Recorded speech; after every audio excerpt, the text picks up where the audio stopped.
Solo, a Star Wars story released 7 years ago, and it is without question the biggest failure of Disney Star Wars. For a movie that is simply mediocre to the masses, you'd be surprised how the ramifications of this failure are still felt today. So in order to truly understand the depth of this failure, we of course need to discuss the production hell this movie went through, we need to discuss the main factors as to why the movie bombed at the box office, we'll discuss the movie itself and if it holds up at all, and then we'll wrap up the video by discussing how the failure of Solo can still be felt today. So let's go back in time and look at the production of Solo, a Star Wars story. Now, maybe the biggest criticism of Solo was simply the concept. People consistently said no one ever asked for a Han Solo origin story. But funny enough, the ideas for a young Han Solo had been floating around way before Solo released in 2018. All the way back in 2002, George Lucas had ideas of having a young Han Solo fight on Kashyyyk in Revenge of the Sith, presumably with Chewbacca. But thankfully, this idea was scrapped early on. Many may be familiar with the TV series Lucas developed, Star Wars Underworld. In this show, there were some ideas about depicting Han meeting Chewbacca for the first time, and Han winning the Falcon from Lando, but the show never got made, so we never got to see these episodes. In 2012, just a few weeks before the Disney purchase, George Lucas had a meeting with Kathleen Kennedy and Lawrence Kasdan where he pitched a bunch of movie ideas. These ideas included the inevitable sequel trilogy, and of course, the Han Solo movie. So when people say no one ever asked for a Han Solo movie, technically George Lucas did, or at least he thought of the idea. Of course, after Disney bought Star Wars, Bob Iger confirmed their plans for at least 2 spin-off movies, the second one being the Han Solo prequel. Eventually, Lawrence Kasdan, the writer of The Empire Strikes Back, Return of the Jedi, and The Force Awakens, was brought on to write Solo along with his son Jonathan. Phil Lord and Chris Miller were brought on as directors in July 2015. Eventually, the movie began principal photography in February of 2017, with Alden Ehrenreich playing Han and Donald Glover playing Lando. As you guys have probably heard the story before, Lord and Miller were eventually fired from the project, citing the classic creative differences as the main reasons why. This was the first major instance of Kathleen Kennedy not being able to work with directors. Lord and Miller had already supposedly shot 3/4 of the movie, so when Ron Howard was eventually brought on, Lucasfilm and Disney had to spend a lot of money on reshoots, which meant the budget for the movie ballooned way past expectations. Reports suggest the budget of this movie ended up reaching $300 million, and that didn't include any marketing or distribution costs. This would mean that 7 years later, Solo still holds the record as the most expensive Star Wars movie of all time, which is ironic considering the movie absolutely bombed at the box office, and it's the only Star Wars movie to ever bomb at the box office. Solo only grossed roughly $393 million.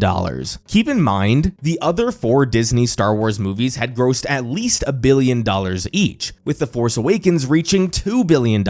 So, what went wrong? How did one Star Wars movie crush box office records, and only 2.5 years later, another would totally bomb? Well, there are multiple reasons why Solo bombed. I've compiled a list of the 6 biggest reasons why Solo failed, and we're gonna go through them from least impactful to most impactful. So number 6, the behind the scenes drama. I'm sure you guys are well aware that when a movie has serious behind the scenes problems, the final product is almost never good. Of course, there are exceptions, but the stigma exists nonetheless, and rightfully so. Word of mouth spreads easily. Us nerds hear about the directors being fired and the extensive reshoots, and as a result, our expectations are severely tampered. Maybe a family member or a friend who's not so into Star Wars asks us, do you think that Solo movie is going to be any good? We'll feel inclined to say no, and then that's that. The person doesn't go to see the movie. It sounds so trivial, but that's how word of mouth works. How can a casual moviegoer get excited about a movie when the biggest Star Wars fans aren't even excited themselves? Even though we ended up getting a fine movie out of the reshoots and the director change, that still didn't change the perception around the film in May of 2018. Number Number 5,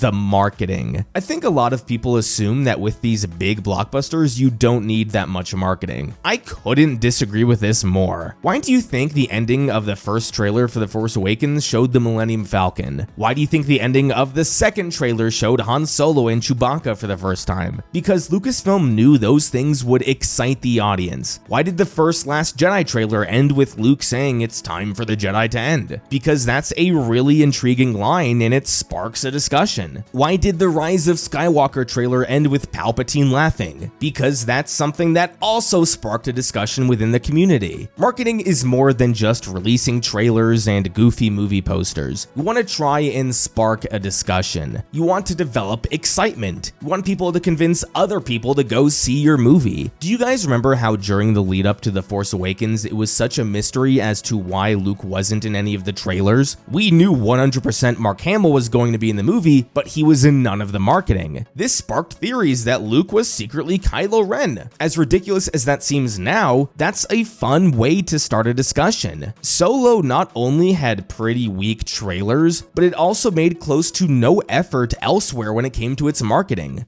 Solo released in May, and the first look we ever got at the movie was 3 months beforehand in February during the Super Bowl. Most of these blockbuster movies have trailers out 6 to 8 months beforehand. With Solo, so many people didn't even know the movie was happening until it was about to come out. Also, with the small bits of marketing there was, it was kind of surrounded by controversy. Lucasfilm was accused of plagiarism around the character posters for the movie. There was also some backlash about the Solo posters removing the blasters from the characters. Whether you think these things are stupid or not, it's still bad press that doesn't generate excitement for the movie. This is just a theory, but I suspect that since the budget for this movie ballooned so high because of the reshoots, Disney just decided to spend less on the marketing. They couldn't afford to spend more than they had already spent. This makes sense to me. The poor marketing was without question a factor into the failure of Solo. Number 4, Solo was a mediocre movie. I'll get to my thoughts on the movie in a bit, but I think we can all agree that at best, the reception to Solo in May of 2018 was that it was just fine. Yes, in the years since, it's gained a bit of a niche following, but at the time, the movie excited no one. It didn't piss people off like The Last Jedi did, but it didn't excite anyone. I'm not a big horror movie guy, but I'll occasionally go see one in theaters if it has great reviews. I'm sure a lot of people are like that when it comes to these blockbuster movies. So people who are on the fence hearing that Solo was just fine is not going to get them to spend $15 to go see the movie. Solo desperately needed a good word of mouth, and it didn't get it.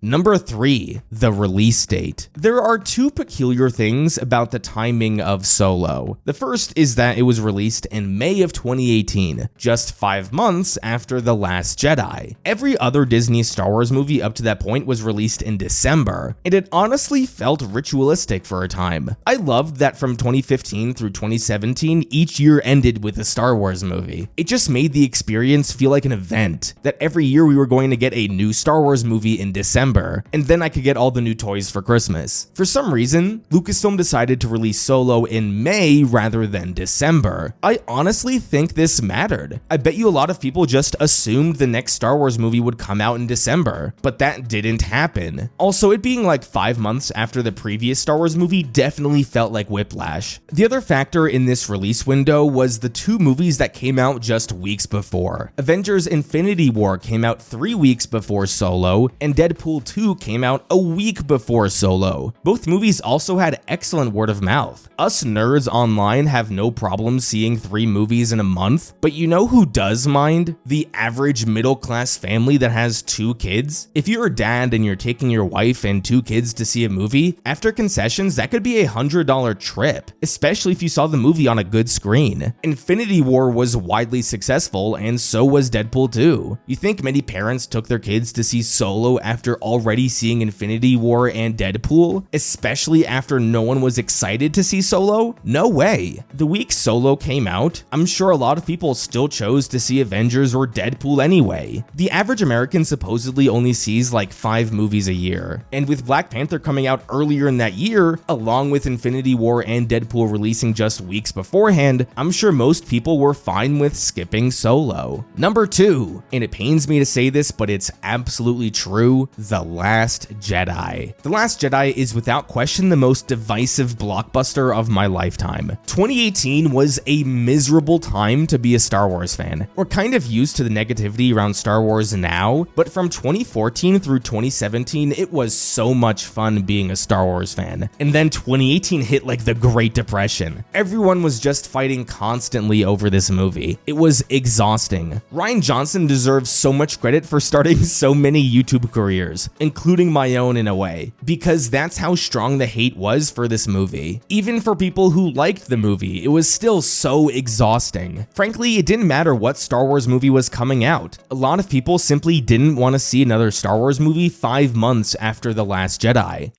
And the number one reason why Solo failed, the concept of this movie. A lot of people like to say no one asked for a Han Solo prequel. I mentioned that earlier. I don't like to use that saying because no one asked for a Cassian Andor show, but look how good that is. The thing about Solo is that not only did no one ask for it, but people actively advocated against it. So many people were simply against the idea of a Han Solo origin story. The idea of a Han Solo movie without Harrison Ford was unappealing, especially since we had just gotten Harrison Ford as Han a few years beforehand. Remove every factor I've mentioned so far. Say The Last Jedi was widely beloved and Solo was released in December and it had no competition. There would still be a contingent of people not interested in seeing a young Han Solo. Regardless of whose idea this was, whether it be Lucas's or someone at Disney, it was a complete misreading of the market thinking a Han Solo prequel could do well. Rogue One was built around such an interesting premise. Solo had the exact opposite problem. Solo failed for a lot of reasons, and I think each one of these 6 absolutely mattered, but without question, the concept of this movie was the biggest factor. Now, regardless of how much of a failure Solo may be, was Solo actually a good movie? Well, let's dive deep and see how well the movie holds up.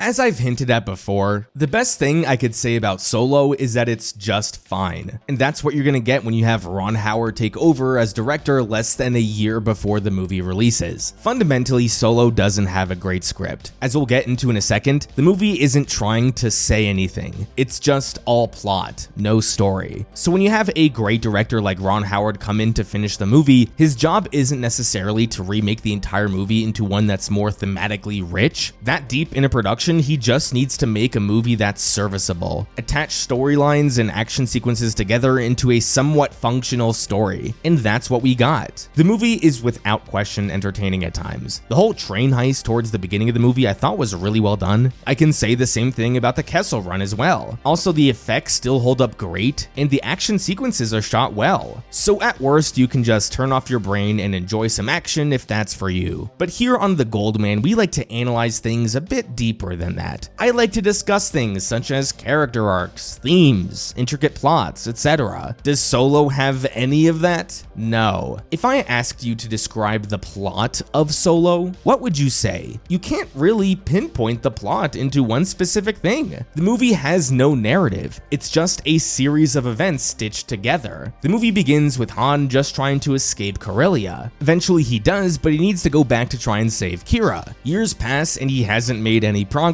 Then he decides to join up on a heist mission, and as a result of that, by sheer luck, he meets up with Kira again. After that, the plot is centered around getting more coaxium. And then after that entire mission, we get some backstabbing from Crimson Dawn, and the movie's over. Let's talk about Han through all this. Is there anything we learned about Han? Any attempt at an arc or a story? As I said before, no. And this is the fundamental problem with a Han Solo prequel. Han wasn't meant to be a guy that had some interesting backstory. There was no big life-changing arc he was supposed to go on. He was just a dude who came across Luke Skywalker at a bar. Regardless, I think one thing you could do is give Han a story where he becomes a lot more jaded. When we meet Han in the original trilogy, he isn't the most emotionally vulnerable or optimistic person in the world. So what you could do is begin the Han Solo movie where Han is a more upbeat person, and the events of the film are what sour him to everything in life. I think this is is what the movie was going for, but they failed at it. The movie actually has some interesting setup. So we learn Han is in love with this girl, so much so that they're trying to sneak their way off Corellia so they can live a happy life together. But of course they're separated, and we see that Han is willing to devote the next few years of his life to find Kira. That's how in love this guy is. Again, it's a solid setup. If you want Han to be a more jaded person at the end of the movie, what better way to accomplish that than by having a girl break his heart? So what I think they were going for is that the two reunite, but they're at different stages in their lives that it just doesn't work out. Maybe it's mostly because Kira has changed over the years, but regardless, the relationship doesn't work out. The problem with the movie is they're wishy-washy with this idea. Kira does abandon Han in the end, but the way both characters are written, I'm not sure how to feel as a viewer. We are repeatedly told Kira has changed and that she can't be with Han anymore, but we're never shown why. We don't see how she has changed. Sure, I guess she can fight now, but that's not a fundamental change in her personality or character. Also, every time she does allude to her past crimes or whatever, it's all just vague references. Oh, Han, you wouldn't look at me the same if I told you the things I did. Okay, but we are never told those things or shown them. What did Kira do that was so bad? I'll probably have to read some book to find out. At the end of the movie, Kira says she'll join up with Han, but again, bails on him. After this happens, Han just seems fine, almost as if he expected this to happen. So what was the point of the movie then? Han pretty much did everything in this movie for Kira. Without exaggeration, every single thing he did in this movie was so he could end up with Kira. And then at the end, when that doesn't happen, he seems okay with it. What exactly changed his mind? What led him to being okay with moving on from Kira? He seemed fine with everything she was doing initially. There wasn't a specific moment that made Han realize how much she had changed. Like, was Kira killing Dryden Voss supposed to be the moment where Han realized Kira was not who she was anymore? I don't think so. Solo failed at making me feel anything at the end of this movie. Whether it be tragedy or betrayal, I don't know. The movie could have been a lot more interesting if Kira actually betrayed Han and broke his heart at the end. Say the movie begins the same way, with Kira and Han madly in love with each other. They get separated and Han joins the Empire to find Kira again. What they should have done is shown Han do really stupid things just to get back to Kira. That could have been the whole point of the initial train heist. Maybe the plan was so outlandish, but Han did it anyway, because that's what young men do when they're in love. Stupid things. Eventually Han will meet up with Kira again, and Kira will be evidently surprised by this. In a perfect world, Han doesn't just find Kira by pure coincidence. I hate that about the original film. But what if instead of having Dryden Voss being the leader of Crimson Dawn, what if it was Kira herself? Maul can still be there in the big picture, but what if Kira was actually the leader here? She is the one threatening people's lives and managing this crime syndicate. If she was the one acting like Dryden Voss, then Han can actually see how she has changed. But eventually we need to have the whole Kessel Run situation. It would have been really interesting if Kira manipulated Han into doing this mission for her. She can tell Han still loves her, and she needs coaxium, so she convinces Han to do the mission. She can even tell Han that after the mission, he can stay with her and the two can finally be together. We get the impression that Kira still loves Han, but eventually after the whole Kessel Run, Kira backstabs Han. Instead of living up to her promise that the two can be together, the second the mission is complete, she orders her guards to kill Han, Chewbacca, and Beckett. Maybe because she doesn't want to risk Crimson Dawn's relationship with the Pikes or something. This scene is not ambiguous in any way. Kira clearly betrayed and manipulated Han, and it is clear that she just used him to complete the mission. Maybe she initially lied about how Crimson Dawn would be using the coaxium, and now knowing the truth, it's quite evil what she and Crimson Dawn is doing. There can also be a scene where Han is really devastated and Kira says she once loved him, but she's moved on and now she has to do what's best for her business. We can get a hint that she's infatuated with power, teetering on the dark side a bit. I mean, she does work for Darth Maul. The movie can end with Han teaming up with Enfys Nest and then stopping Crimson Dawn and maybe even killing Kira. When this happens, it's clearly a hard moment for Han. Han's heart is broken, instead of the ambiguity we got in the original movie. I guess the movie would end on a bit of a darker note if that happened, but that's still a lot more interesting than what we got. You can say the reason Han is so bitter and jaded in the original trilogy was because he was hurt hurt so deeply by the girl he once loved. That's such a better story, and it gives Han development. It justifies his existence. The only development we kind of get with Han is the whole assume everyone will betray you and you'll never be disappointed. For one, that line was so on the nose. Like the moment at the end when Becca comes back, it surprised no one. But also, this isn't even an arc for Han. It's not like he got burned at all for being too trusting. He never fully trusted Beckett and outsmarted him twice. Was he too trusting of Kira? Maybe, but nothing bad resulted from that. Kira just left and Han was fine with it. So that's not an arc. A Han Solo movie really needs to justify Han's story. Unfortunately, the current movie didn't do that by any means. Instead, we just got a checklist of all the things that happened in Han's past. That's also the big frustrating part of this movie. If you watched all the original films, and I guess even the sequels, and wrote everything down from Han's past, it turns out it all happened in the span of a few days. How did Han get the Falcon? How did Han meet Chewie? How did he do the Kessel Run in 12 parsecs? They even had to throw in how he got his damn blaster. And despite this movie taking place a decade before A New Hope, they still have to have the movie end with Han going to Jabba the Hutt on Tatooine for a job, aka the place we see him when we first meet him in the original trilogy. Upon my most recent rewatch, so many of these things are so on the nose. The moment where Han gets his blaster is quite hilarious. I bet you more than half of the people watching didn't even know that Han had a signature blaster, and the writers are treating this moment with so much fanfare. Upon rewatch, these moments of fan service hold no weight. The only one that makes me feel even half of an emotion is when Han and Chewie sit next to each other in the Falcon for the first time, and it's honestly just because of the music. Now, before we talk about how the failure of Solo is still felt today, I want to discuss one more aspect of this film. I am honestly quite surprised how alone I seem to be in this take. I do not like Lando in this movie at all. I am stunned that so many people seem to think it is such a perfect representation of a younger Lando. I don't blame Donald Glover, by the way. This seems to be a much bigger writing issue than anything. In the original trilogy, Lando was shown to be overconfident and smooth with his speech. And yes, he wore exotic outfits with a cape. But Lando was also smart and a competent individual. He seemed to be an excellent leader of Cloud City. The way he handled the whole Empire situation was quite impressive. This man went face to face with Vader and still went against Vader's wishes when he had the chance. In Return of the Jedi, he was a great leader during the Battle of Endor too. He was the one who not only figured out the shields were still up, but he also led the attack on the Star Destroyers to protect the fleet from the Death Star. The point is, Lando was a smart dude. I get that Lando is younger here in Solo, but it seems like the writers only looked at his overconfidence and swagger and made that his entire identity. Lando does nothing smart in this movie, and he's never shown to be a good leader. If anything, all they did was make him a degenerate. This guy's having sex with robots. I mean, you can't come back from that. While everyone is participating in the Kessel heist, he is sitting back recording himself, talking about how much he loves himself. He also has an emotional meltdown over L3 dying, as if you can't just put her back together like any other droid. I mean, they did that with 3PO in The Empire Strikes Back. He even freaks out when Kira puts out a fire with one of his capes. He sounds like a spoiled brat. This self-aggrandizing way Lando talks about himself is just not something I associate with the character at all. I have no issues with how Han was portrayed, I just didn't like his arc.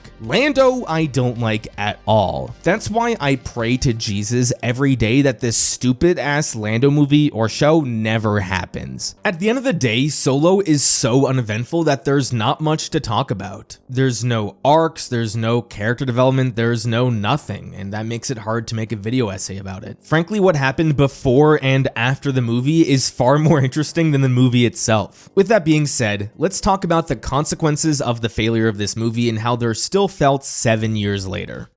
The failure of Solo was catastrophic for Lucasfilm. Reportedly, the movie lost $75 million. It seemed unfathomable that a Star Wars movie could ever lose money, yet Solo managed to pull it off. The most obvious consequence of this is the cancellation of the other spin-off movies. Even though at the time, in May 2018, no other spin-off movies were officially announced, there were reports that an Obi-Wan movie was in the works, along with a Boba Fett movie. For some reason, these major studios seem to always take away away the wrong lessons from their failures. It doesn't matter how many times something works, the one instance of it not working means they can never do the same thing again. Rogue One was a huge success for Lucasfilm and Disney. Did following in the footsteps of the widely successful Force Awakens help Rogue One? Absolutely. But no one came out of Rogue One thinking the spin-off idea was a bad idea. So many people were on board for more of these spin-off movies, especially if they could be as entertaining and valuable as Rogue One. But once Disney saw Solo fail, a movie that was fundamentally built on a faulty premise, they came away with the conclusion that no one ever wants to see Star Wars spin-off movies again, and that these extra stories would be better off as Disney Plus shows, which was a catastrophic mistake to make. I've gone in depth before about how damaging to the Star Wars brand these Disney Plus shows have been. You can check out my video if you want to see my full thoughts. But the main point of that video is that so many of these Disney Plus shows were never designed to be Disney Plus shows. They were designed to be movies that were then adapted into TV shows. The Book of Boba Fett and the Obi-Wan show were supposed to be movies, and both ended up significantly hurting the Star Wars brand because they were TV shows. Now, a few years later, we've entered the end of the Disney Plus era and we're going back to movies, but the damage has already been done. The next Star Wars movie we're going to get was once likely just The Mandalorian Season 4. We went from turning movies into TV shows to turning TV shows into movies, and The Mandalorian Season 3 was so bad and so unpopular that I'm not convinced The Mandalorian and Grogu is going to do well at all. The existence of this Mandalorian movie is just another example of how reactionary Lucasfilm is. Star Wars Starfighter actually gives me some hope. It was designed to be a movie from the start, and it even has an A-list actor in the lead role, but we'll just have to wait 2 years before we see that. I think another big consequence of Solo's failure that's not often talked about enough is how it likely scared the shit out of Kathleen Kennedy. She has, rightfully so, built a reputation of not being able to fucking work with anyone. How many projects have been canceled or delayed indefinitely under this woman's watch? That wasn't always the case though. The Force Awakens' production was fine, The Last Jedi's production was fine, Rogue One sure needed extensive reshoots, but no one was fired or anything. It wasn't until Solo where this behavior really started. As we've discussed before, Lord and Miller were fired 75% through the filming of this movie. I wouldn't be surprised if this scared Kathleen so much that she's become overprotective of these Star Wars movies. Before Episode 9 could even begin filming, Colin Trevorrow got fired. Before Rogue Squadron could come out, Patty Jenkins was presumably fired. So many projects have been canceled, and I bet you a big part of it is because Kathleen is terrified of another Solo situation, and as a result of that, nothing is getting made. During Star Wars Celebration 2023, 3 movies were announced: the Dave Filoni movie, the Rey movie, and the Origins of the Jedi movie. That was in 2023. During Star Wars Celebration 2025, 2 years later, we didn't get a single update on these movies. At the earliest, one of these movies will come out in 2028, a full 5 years after they were announced. What kind of movie studio works like this? Lucasfilm has clearly not found its footing since the failure of Solo, and the way they have handled their movies is evidence of that. The failure of Solo has had drastic consequences, and we have yet to see Lucasfilm fully recover. What do you guys think about Solo: A Star Wars Story? Let me know down below. Thank you everyone so much for watching another one of my videos. Don't forget to unite the Claude Squad, and I'll see you guys next time.